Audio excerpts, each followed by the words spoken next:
All right, so this weekend I was doing research for a brand deal I'm gonna do, and I came to this realization that brands are screwing over a lot of creators for the most part when it comes to short form like sponsorships. And I guess the background here is I'm researching a brand that I'm going to do some work with. And before I just jump to do a sponsorship myself, I want to see what they're doing on YouTube, what other creators are doing, and then what type of content is on YouTube, just to kind of have an understanding. And then in addition to see if like it's a legit product, what do other people say? And one of the things I noticed about the content that was on there was, number one, tons of short form. Okay, I think that's like not a groundbreaking thing that there'd be tons of YouTube shorts for this brand on their product that creators are making. But the other thing I noticed was there was a lot of organic looking content from people, or even sponsored creator content, but it was on the channel of the brand. So in the past, when you do a brand deals, I come from long form. The brand had two types of content. They had the type of content they would create for themselves on their own channel for their own products. So these are highly produced, usually in a studio. They hire an actor or actress, and it was kind of dry. It's kind of like taking whatever is in their manual or just general like information about what they're selling, in this case, a product, and putting it on their own channel. Yeah. That was completely separate. And then on the advertising front, sometimes they take that content and run ads, or relating to what we're talking about, hire creators to create the content to advertise to their viewers, right? Two totally different things. In the beginning, what was nice, like, I can go all the way back to 2008. Why would a brand who already creating their own content, running their own advertisement based off of their content, want to work with creators? Well, like my wife, for example, she's got reach. She's got a relationship, which leads to trust. And ultimately, she actually sells a product. It's like an all-in-one. But usually that the sponsorship happened within organic content. So that's the old way of doing it. This new way that I was observing when I was researching this brand was a lot of the content I was seeing, especially in short form. Actually, it was almost 100% exclusive to short form. I was seeing that there was sponsored content that the brand was having the creators create, but then they're taking that and uploading it onto their own channel. Like they would traditionally have done with that produced content is what you're saying. Exactly, right? Nothing wrong with it because that's kind of become the standard. But what I was realizing is they're not creating their own content anymore. So where they would spend money producing their own content and putting it on their own channel and having like a suite or a library of their own personally branded videos on their own channel. Now they were just doing brand deals, and in the contracts, because I've seen these contracts and these deals, they're asking creators to release the usage of it or let them use it sometimes maybe indefinitely. Yeah, to license it basically. To license it, okay? Yeah. Usually that costs more, but more and more creators are just giving it away. I'm not saying all creators do this. Now, nothing wrong with this. It's a smart strategy. Think about the brand. They're getting content from real people, whether it's a creator or not. This gets actually very revealing too. They're getting content that seems more natural because it's not produced in a studio. It's at somebody's house. That's not an actor. Exactly, right? Even if the creator does have their own studio, it's a studio based off the type of content their audience wants. Yeah. So it's very more natural. diverse. Yeah. And then third, the big thing is they don't have to do it. They're kind of saving money. Why this is a big deal for short form specifically? I've actually never seen this, Austin, with long form content, only with short form. Because one of the dirty little secrets about short form sponsorships is because short form is usually only 60 seconds, the content becomes a commercial in itself. So not only is a brand, when they're sponsoring short form creators, getting a commercial produced on the content creators, page, now the brand doesn't have to spend their own money, produce their own boring content. Yeah. They can license it and make it part of the deal. And oftentimes the brands don't even pay the extra expense for it. It's just like normalized that they get this and they're uploading to their own channel. So they're getting not only content that they would have to pay for and produce themselves, it seems more natural. And then the way YouTube works is ultimately as a consumer, when you're watching all these different shorts, especially if it's product related and say you're trying to get information about the product. So say it's an appliance or say it's just something that has lots of different functions. Oftentimes you go to YouTube and you're looking for those tutorial videos or videos featuring. By going to the search bar, you mean typing it in. Exactly. Yeah. And usually when it came to product specific things, the product page gives you the information. Basically, a YouTube channel for a product business, like whether it's an appliance or like a vacuum cleaner or anything that has lots of features, kind of becomes their online manual. Yeah. It kind of becomes like the place you go to. Yeah, like I know that there's like a Seattle coffee company that sells all these products. And I know that it's not exactly the same because they're not making it. And they will say like, here's how you use your blank espresso grinder. Here's how you use this. Or this, espresso machine. Exactly. Okay, so this is a perfect example, okay? Yeah. But all that costs money. But now they don't have to produce that content because they're licensing these creators' content who they're already creating a commercial, but it went farther with this specific brand. Now they're sponsoring content creators to do specific features of different aspects of the product. And the creator thinks, oh, I'm getting sponsored to make this video for them. I love that. And then when they get all the call to actions and these are the things that you need to say in the videos, they're not realizing the reason they're being hired isn't actually for the reach or the potential selling. It's because they would need to create that content for their own channel, but they get both. Yeah. They get, okay, and I wrote this thing.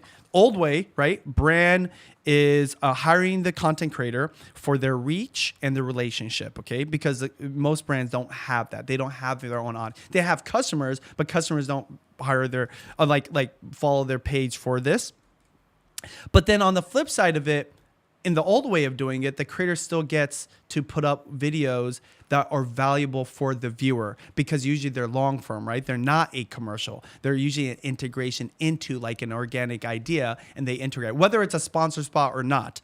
Also, there's some kind of value for their audience. So they're not just watching a pure commercial. So they'll be forgiving of it. We just did an interview with somebody where they said, yeah, I skip all my short form thing. But if there's a sponsorship on the long form, I'm more likely to watch it. Exactly. And the last thing is this. This is ultimately what the audience wants with the long form integration. They still get what they expect from the creator, okay?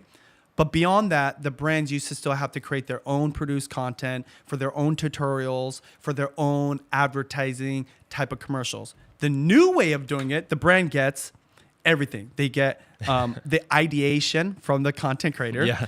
They also get the product manual or functions type of content. They also get the production included. So this is the thing. It's always been the case that the creator is producing the content, so you don't have to, hire a production team. That's not an extra fee. I remember the early days.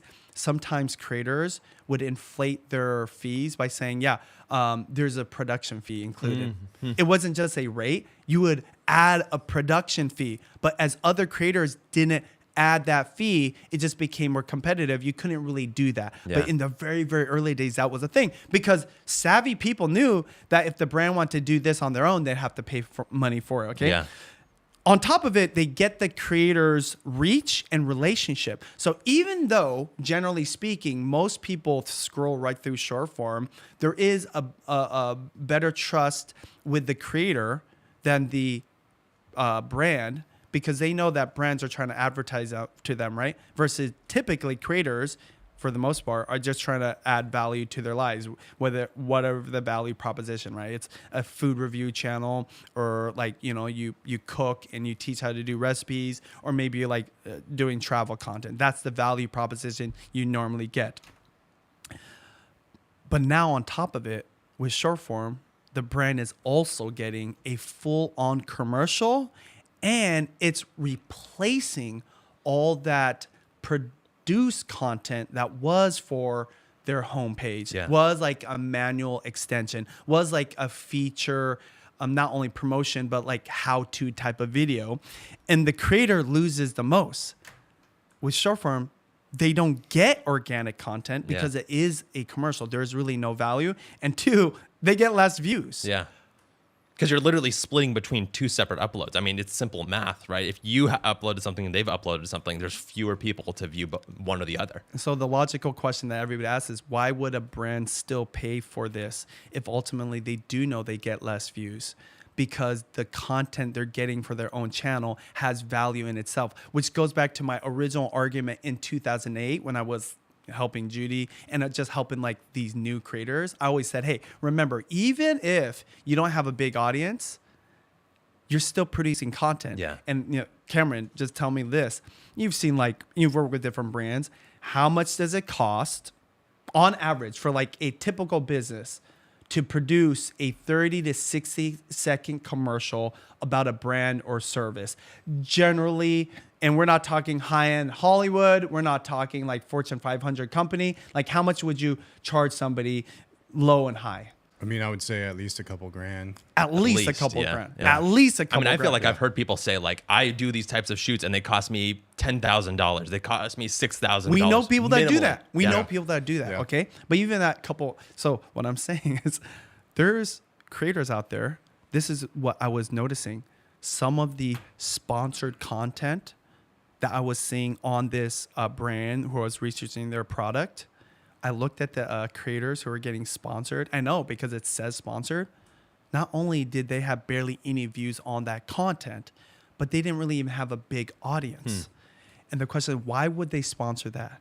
Because it's cheaper to hire the short form creator that's an aspiring creator and get the content for their home base. And I saw evidence of this where the content that they paid a creator to put out on their own platform was on the brand's YouTube channel. Because, I was actually researching one function of this product. And what I noticed was there wasn't a lot of organic content out there by regular people. That's what I usually like the most, more than a creator. Then, of course, I like a creator. But, of course, if it's a creator sponsorship, kind of take it with a grain of salt. They're always going to say positive things.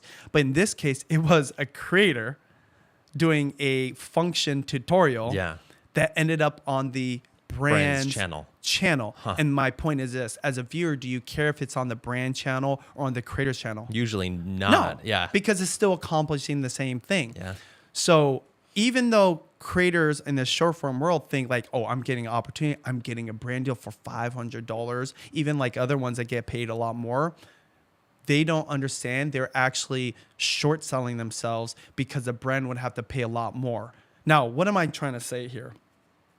I've always thought, generally speaking, short form creators are being scammed out of a lot of money because they're charging too little, because they're basically selling a commercial on their platform. There's no way to fit organic content on their thing. I didn't realize this whole like behavior of like normalizing licensing out your content was also going to help the brand save money on their side. There was always this organic content for just anybody.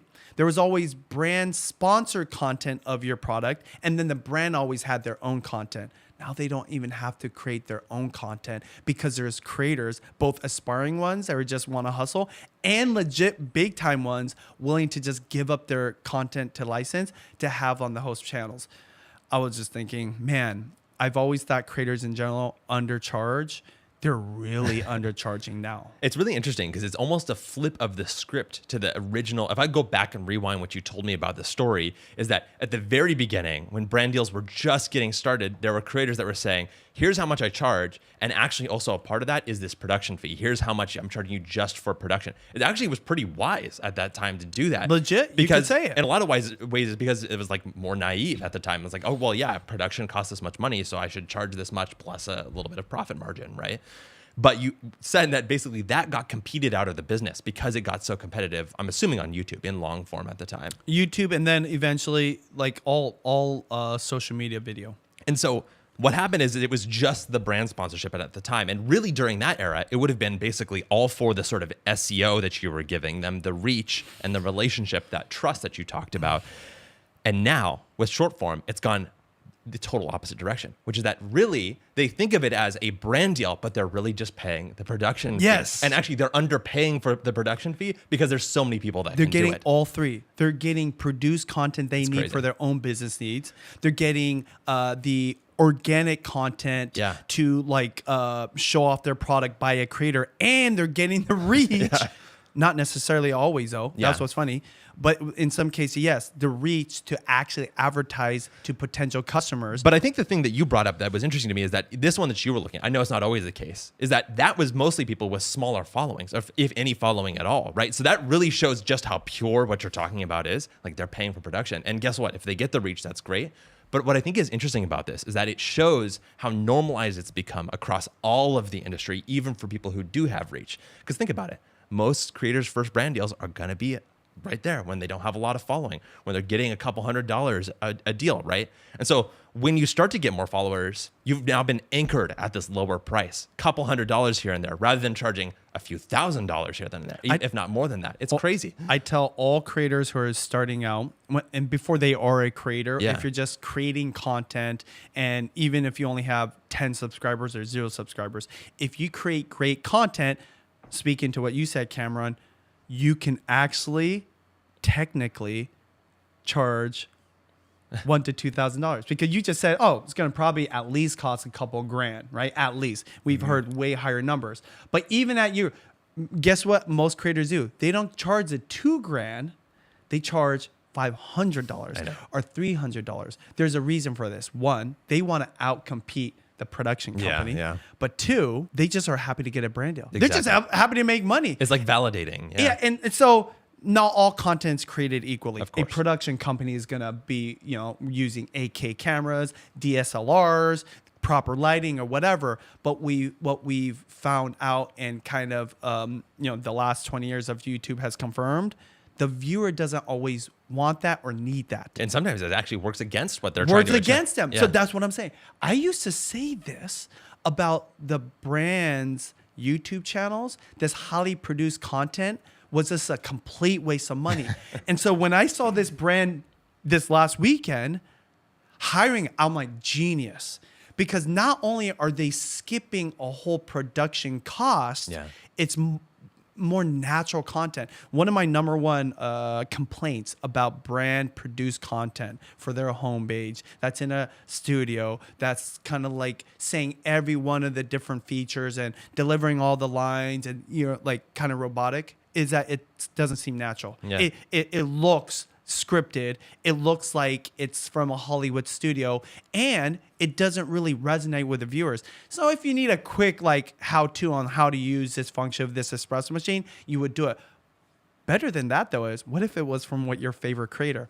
Now that used to be a special deal. Yeah. You were becoming like the ambassador. I don't know, what would you call that term where a brand hires like a celebrity to be in their content? Is there like a term for that? What is that?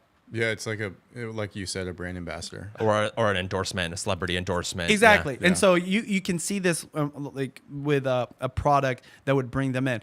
It doesn't touch their own socials. Yeah. Doesn't go on their YouTube channel. They're just there for a 1 or 2 day shoot. Yeah. And they're talking It's about actually this a third product. thing then that you're bringing up. It's like production, it's also the reach, and it's also the talent as well, which you're all three as a creator. And this might be hard to kind of imagine based off what I just said, but go back to the era of beauty products, the commercials. So you get this really popular actress that's doing really well in Hollywood, has some hit movies, and guess the first thing she does? Get a lipstick deal with Revlon. Yeah. Okay, that Revlon shoot happens. They create the commercial, and not only is there potentially a commercial playing on this TV show, but then you'll see the ad at the airport. Yeah. You'll see it at like a department store. Like when you walk into the makeup department. Not saying I do a lot. I just noticed that like Sydney Sweeney is now whatever. Okay? Exactly. So with creators, what's happening is sometimes they were hiring them to be the brand ambassador and do these video shoots.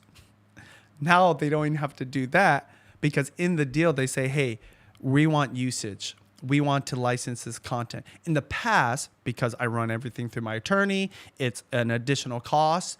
We made money off of that. Yeah. it's become so normalized, just like it was normalized not to charge a production fee in the beginning. It's become so normalized that now creators just let it go as just part of the package deal. And then they show up on the brand YouTube channel and they don't realize you just saved the brand a ton of money. So your $300 or $500 fee could have easily been $1,000 to $5,000, and you have no idea just because you don't know, and it just becomes so normal in that short form creator world. That's what I was going to ask. Are you seeing that at all in long form? And if not, then why is it only in short form that is happening? Because it's so normal for a short form video to be a commercial. Yeah. Oh, like alone. Oh, so like what you're saying is that, like, for example, because there's different types of sponsorships for long form content, because you can have an integration where you have here's 30 seconds from Squarespace or something like that, right? Or Blue Apron or whatever, right? And they go and they give that. But the rest of the content is sort of just whatever else. But there's also where like you integrate it into the actual flow of the video where, oh, here is me creating this website because it's part of the story of the video. It's hard to take that content and put it onto your business or brand homepage because there's so much surrounding context that doesn't make sense for your brand. Yeah. Versus a short form, if it's a commercial for that specific function or for those messaging items, and just the product in general, the whole thing becomes something that they do this copy and paste. Yeah, so exactly. It lives on the creator's channel and reaches their audience, and then literally just upload it onto their own channel because it's part of the deal points, and no one knows the difference, and the viewer doesn't even care. The viewer, because most viewers, especially the new way YouTube works, they're watching content from people they're not subscribed to, creators that they don't know or have no context with. They just want the answer. They just want the information. So in an era of short form content where the creator doesn't matter as much, I'm saying short form, all creators are awesome. Yeah. Well, I'm saying in short form, because there's this more immediate need that's quick and it's more functional, it's more informative than like trying to watch something entertaining or, it's about the creator and their personality. It's very like much easy to just put onto your channel versus long form, and it's getting more extreme. Long form is getting more personal. Yeah. It's getting more personalized, and it's more organic because it's so opposite. Short form basically squeezed out all shorter videos and made them into shorts, right, on YouTube. And if there's a sponsorship on a shorts or TikTok Reels, it's become a commercial. Yeah, it's just an ad. This is another reason it's hard to run ads on short form. What am I trying to say? Short form creators don't know how badly they're getting screwed. And I just kind of finally realized it, to what degree it is. Not all of them, most of them, especially if you're new and don't know any better, or you grew up just in that world. Versus me, when somebody tells me, like, oh yeah, like for that brand deal, how much did you charge? And usually it's like a tiny number compared to what I think. But sometimes even if it's a big number, I go, okay, what all did you actually offer? Yeah. What do you mean? It's like, where else did you upload it? Oh, I uploaded to all my platforms. Yeah. Oh, wait, not just TikTok? It's like, yeah. YouTube Shorts, Facebook, and Instagram Reels. Oh, okay. But you didn't give up like licensing and usage or white labels. I don't know what that means. And guess why? It's not even part of the discussion. Wow. Guess why they don't know what any of that means? They don't read their contracts. So then the content shows up on the brand channel. I bet you this happens a lot. The creator's like, WTF. Yeah. Why is my video on there, right? And then they go to like ask them like, hey, why are you using my videos? Like, oh, that's part of the deal. It's part of the contract. Yeah. The reason I know for a fact they're not reading their contracts is because, one, they don't care. They want the money. Two, they're using ChatGPT, and ChatGPT doesn't always catch those kind of things. And three, they're not using an attorney who would. I know this because I've done so many deals where it wasn't part of the discussion, but it was in the minor details of the contract, and my attorney points it out. Flags and it, that's what gets redlined and removed. Or if it is going to be part of the deal, it raises how much you get paid. Yeah. But in the short form world, they're not charging extra for this. Yeah. So if you do this long enough, I know what agencies do. They go, hey, all these other creators is included. So then you feel pressure as a creator. So, oh, I better include it if everyone else is doing it.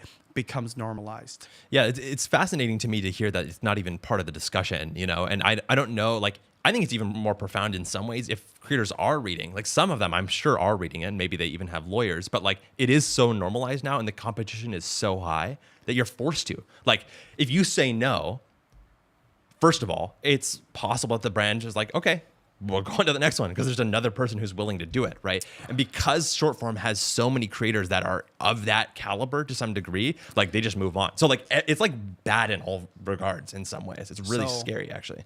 This is where it gets even more scary. Yeah. What happens when a brand saves money because now they don't have to produce their own in-house content because there's creators both widely known and unknown doing it for you? What do you do with that savings? Well, you either pocket it or spend it on more creators. 100% they're spending on more creators. Yeah. That's more potential reach. That's more potential sales and also more content for their socials. Yeah. I'm talking about YouTube. You know how bad this is on TikTok and Instagram? I actually know there's a company that I know that I've worked with in the past. I'm not going to name them. I've seen their content and I've seen creators who I thought were brand ambassadors or, you know, like officially representing the company. No, these were just brand deals they were doing with the creators. And in the contracts, it was saying we can have usage rights to upload to our own Instagram channel. Guess what they're getting? Endless amounts of content. See, one of the reasons creators always outpaced brands is because brands, it's hard for them to create content that a consumer would care about. Now, they care about their products, but they just buy it when they need it. Or maybe there's a launch or there's a sale or, you know, just like there's the circumstance. So there's no reason to consume a brand's content. But if a brand puts out content that's organic, like what creators create, then you might actually start paying attention to it. Because how many times have you gone through TikTok, Instagram, or YouTube Shorts and not cared who uploaded it? You just care more about the video itself. Oh, yeah. It's always the secondary thing at the most.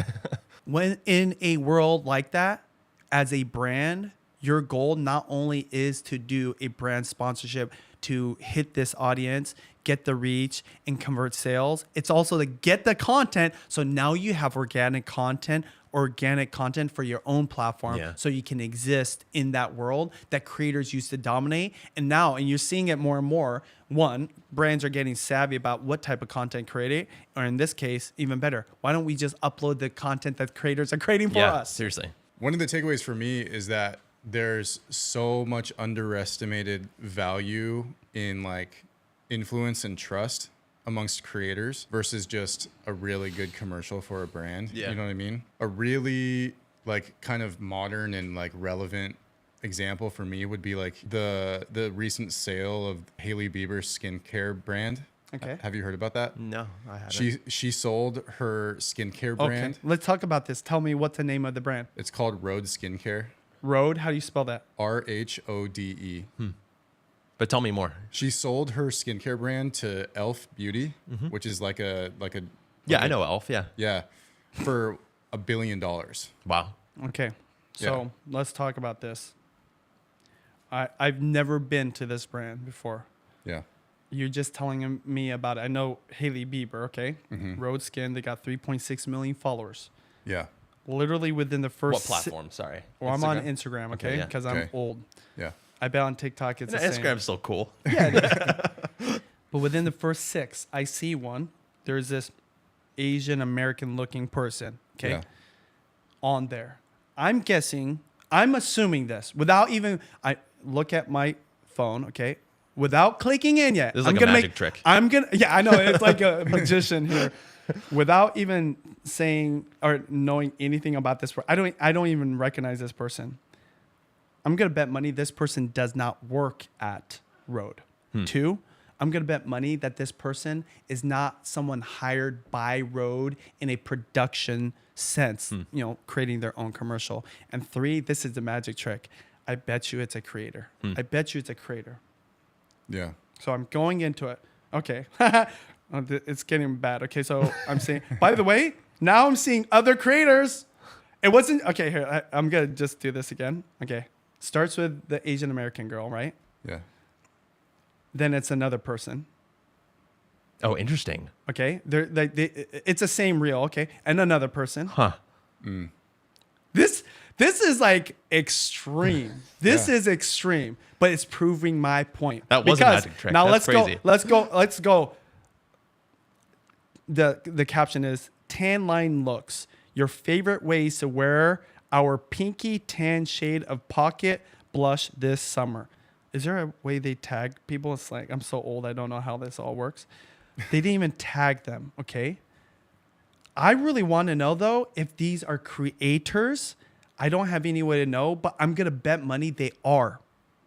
Those are all micro creators, maybe big creators. That was just one video, and the first 6 were, that was clearly not employees. That wasn't people they hired in that sense. I said old school, where you're going to like create your own in-house commercial. They're licensing content right there. Mm-hmm. I actually know, this is insider information. It gets even worse. There's creators that work for companies, because there's so many desperate creators out there that create content specifically for the need of licensing. Mm-hmm. User-generated content, is that what it's called? Yeah, I mean, I think that's more general term, but that is sort of in the context of a brand deal. That is okay. I'm just gonna keep going until I find an example of this. So I scrolled down a little bit, I mean, just once, okay, and there's this other gal right here, okay. It's funny that I can recognize what a creator looks like. You know why? Because they look like normal people. Yeah. That's the point. Like a creator, the reason people resonate with their content, because they can relate to them, or it's more realistic. Versus, guess what? All the stuff that's not relatable is Hailey Bieber. Yeah. All those are very production heavy. Okay, so this one, it says her name. It says, Chloe wears toasted teddy, tan line, and sun soak. And guess what? They actually do tag her, okay? But at the top, guess what? It's just Rhode skincare or whatever, okay? The caption real quick says, sunset in your pocket. Warm up your cheeks with this pocket blush technique. Apply 2 or 3 shades to the high points of your cheeks and blend with your fingers or a brush for a diffuse gradient effect. Okay, now the magic trick. I click on where you tag the creator, right? And says Chloe Scantlebury.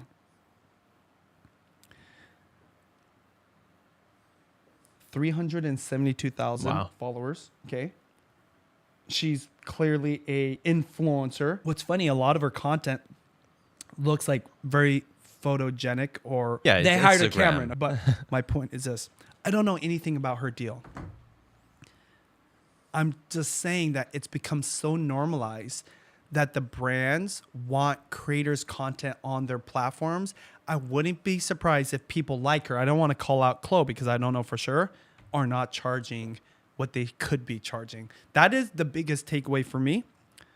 I'm seeing more and more of this happening where creators are undercharging, but it's getting even more extreme because all these things are things that us creators, when we first started, would charge for all of it. Yeah. And now you're all not even charging for any of it individually. It's just a package deal. It all gets abstracted into a brand deal. Yeah. And then think about it. As a viewer, as you're scrolling through, do you care if it's Rhode or if it was actually Chloe? If you're a fan of Chloe, you might actually watch this, not care that it was Rhode. But guess what Rhode gets? Rhode gets all the credit because she's showing off your product on the thing. So when they do care, like, oh, you know what? And I already know because I'm married to somebody that does this.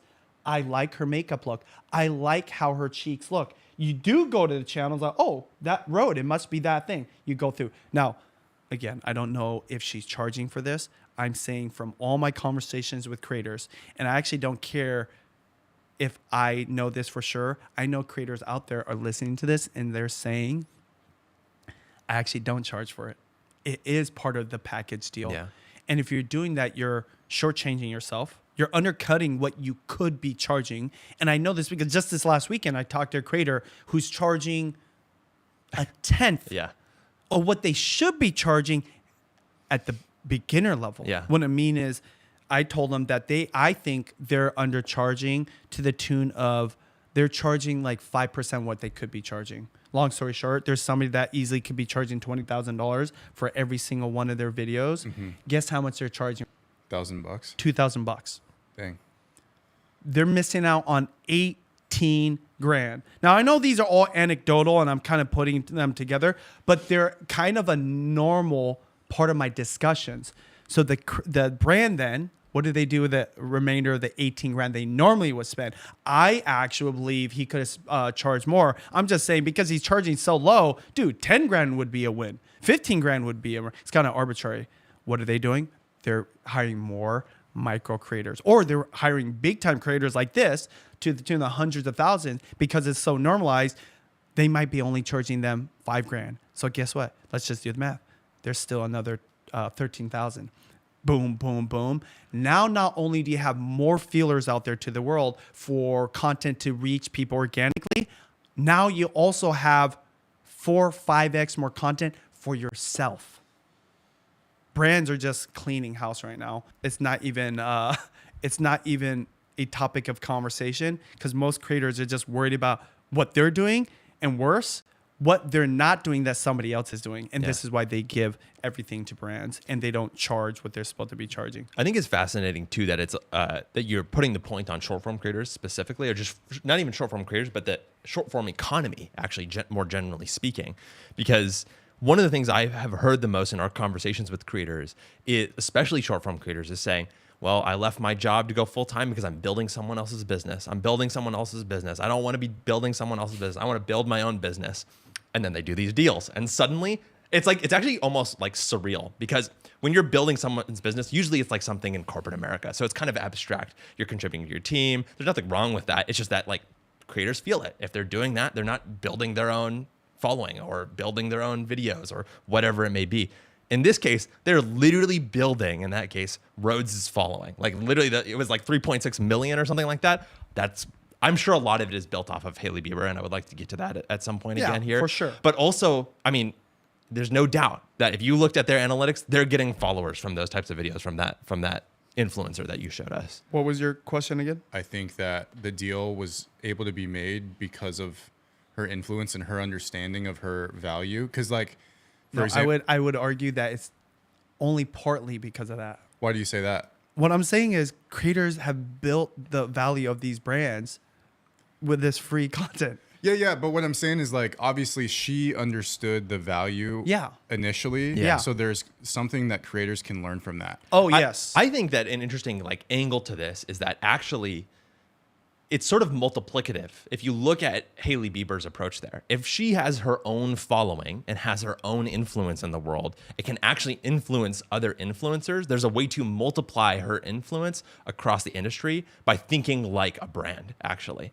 right? So it's kind of, there's layers here, which makes it hard to unpack a little bit. Yeah. But like, I think what you're saying is that like, by building the brand around her image that she's able to sell. And what you're saying is that by taking creators' influence and utilizing it intelligently for the brand's purposes, that you're able to skyrocket the value because of that. Is that fairly characterized, kind of what you guys are saying? Yeah, and it doesn't have to all be the same too. So one takeaway just for celebrities is like, look, Hailey Bieber wanted to create a brand, and the people at the brand, the team there or the PR company, they were savvy enough to do influencer marketing, but taking that content from the influencer marketing and continuing to build the brand, right? Inevitably, both Hailey Bieber, the product, I'm hoping is a good product, and everything they did built up the ultimate value, and revenue is part of it too. And then they were able to sell. For a creator, it's just the power of a brand. So creating your own brand and promoting your own brand. A lot of creators have kind of done that and tried that, okay? The third thing, though, is what if a creator does what Hailey Bieber did? They create a product, they create a brand, and then they go sponsor creators. Yeah. You're getting the best of all the worlds, except guess what? You're not only creating this brand off the backs of other people, while also they're getting paid and making money, and they feel like they're winning. If you are listening to this, I'm doing air quotations because they're just kind of doing because what you the think that brands they're are doing. underpaying, basically. For sure, because it's so normalized. But they can they can avoid doing sponsorships and just promote their own product, and it'll be a better alignment. So that's the power of having, actually a creator this weekend asked me, Benji, what do you think about me creating my own product and selling it to my audience? I said, 100% you should do it as long as there's alignment. It has to be so obvious. It has to be so clean, and it has to be almost like, of course you would have this product, and of course your audience would buy it because it's so related to what you do. One of my favorites is Chris Young. He's a chef out of Seattle, and he created a thermometer. He oftentimes does, cooking tutorials or recipes that require a thermometer. So he doesn't even have to advertise it because it's like, hey, I'm using my thermometer. I'm going to do it. Oh, one thing I love about this thermometer, it actually temps at all parts of the probe, okay? Indirect selling. So you, as watching Chris for his tutorials, like, I want that thermometer. Yeah. So naturally, you go to the homepage, you go to the description. But then what he does, and I know this ain't like some kind of secret of his. I did have lunch with him, but this came from me just observing. Guess what's happened the last 6 months of my life? I'm getting ads about this thermometer, okay? So guess what? I'm pretty close to buying it. So he's a great example of somebody that's got great alignment. You know what's kind of funny? He's doing this with Kenji Lopez. Kenji Lopez is one of his brand ambassadors. Very interesting. And not only is Kenji creating content, I did not plan this. This just happened. Yeah. He's being smart right here. Kenji is one of his brand ambassadors. Kenji uses his product in Kenji's own videos. But guess where else Kenji's content shows up? On Chris Young's new thermometer brand's social media. Really? Huh. And it says Kenji Lopez in the content that's on the product Short form or long form? homepage. Well, I'm assuming short form because I'm looking at Instagram. But this thing, I already know about the thermometer. I don't need it. I'm like, if I talk to Chris about, you're wasting your money on me specifically because you've advertised so many times and I already know it exists. When I get to it, I will buy it. Okay. I just proved my point with just the one example that I just talked about off the cuff. It's happening across the board. I think the ultimate takeaway, if you're bringing in Hailey Bieber and then even Chris Young and all these kind of things, there's almost like a separation. There's these really successful creators who are getting the best brand deals or creating their own brands or selling their own products. And then there's literally everybody else. It's like, they talk about the 1% in the economy, right? The 1% owns like 80% of the wealth. That's happening in the creator world. Yeah. Now, of course, I would suggest to everybody to do that and try to reach for that. My whole philosophy, by the way, on how you create content and be a creator is based on this concept that you want to be in the 1%. I think the big takeaway for everybody that's not there, that's charging only $500 when you could be charging $5,000, that doesn't have their own product and is building somebody else's business, is how do you get to be that level? And by the way, my course, I talk about that. So we'll put the link down in the description because that philosophy is really the philosophy of the best creators that have the biggest influence, that get those opportunities, both brand deals and selling their own products and building a successful business.